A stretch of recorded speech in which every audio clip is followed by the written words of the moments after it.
자, 여러분. 우리가 누군가 아플 때 인간의 몸을 그저 고장난 기계 부품처럼 대하는 것에 답답함을 느끼신 적 없으신가요? 오늘 우리가 다룰 자료는 바로 이 지점, 즉 인간을 바라보는 방식을 근본적으로 완전히 뒤집어버린 엄청난 패러다임의 전환에 대한 이야기입니다.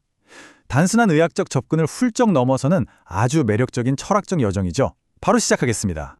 자료에 등장하는 아주 강렬한 문장부터 한번 보시죠. 마사 로저스를 무려 소크라테스나 갈릴레이에 비유하면서 영웅이자 이다나라고 부르고 있습니다.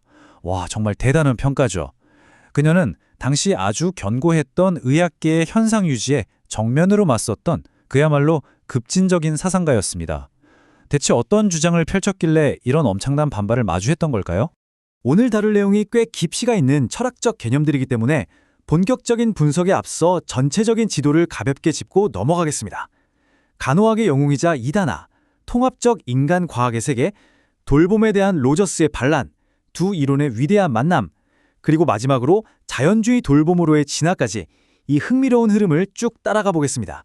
자, 1장 간호학의 영웅이자 이다나입니다. 그녀의 지적 반란이 어떻게 시작되었는지부터 살펴볼까요? 이 자료를 보면 로저스의 핵심 주장이 아주 명확하게 드러납니다.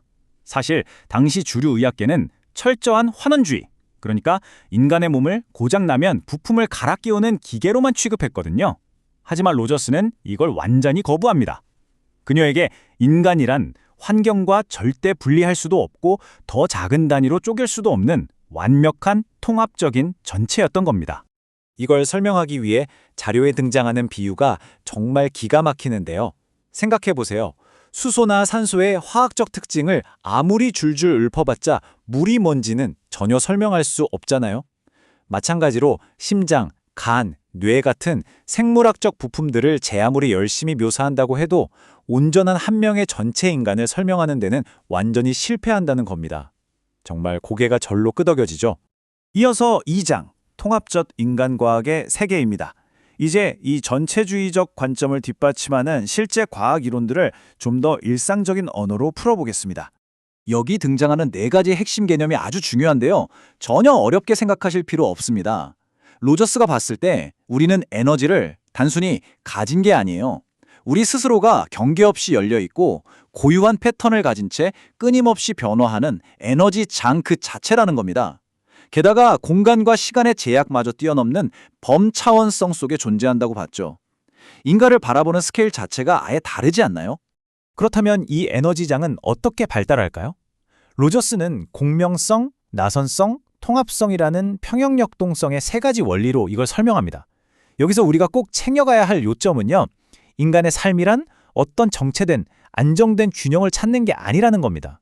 오히려 예측할 수 없고 혁신적으로 다양해지는, 끊임없이 진화하는 되어감의 과정이라는 거죠. 다만 이 시점에서 객관적으로 하나 짚고 넘어가야 할 부분이 있습니다. 사실 그녀의 이론에는 예지몽이나 데자뷰, 투시력 같은 것들을 초자연적인 게 아니라 꽤나 논리적인 현상으로 껴안으려는 요소들이 좀 있었거든요.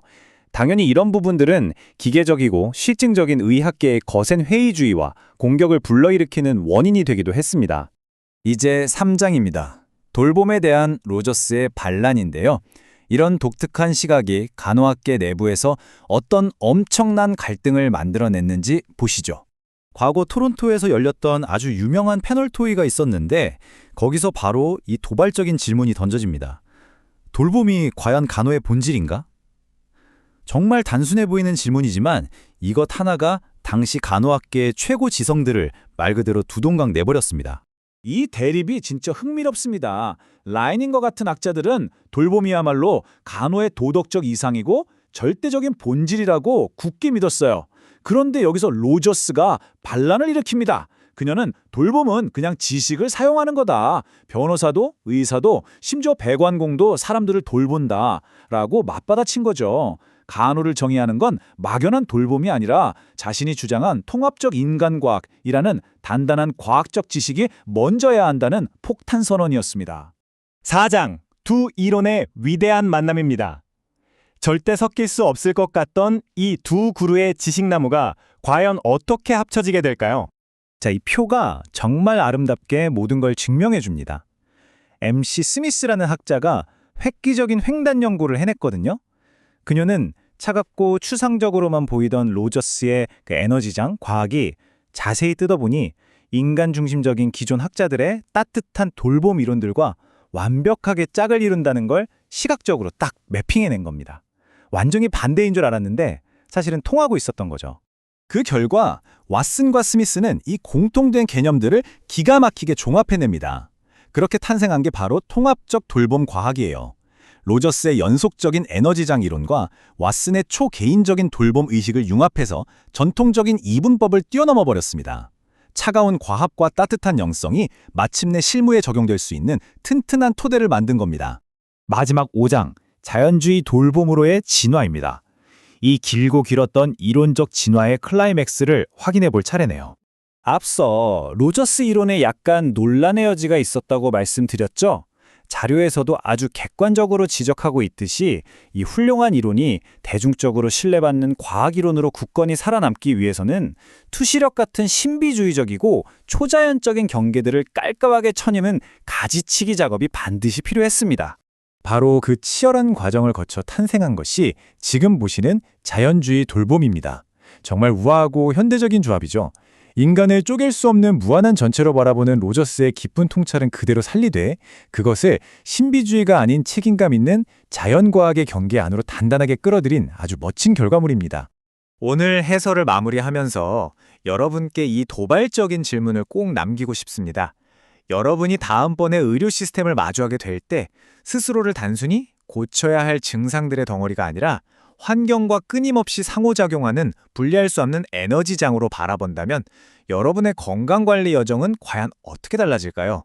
이 질문이 주는 의미를 한번 깊이 상상해 보시길 바라며 오늘 준비한 내용은 여기서 마치겠습니다. 함께해 주셔서 정말 감사합니다.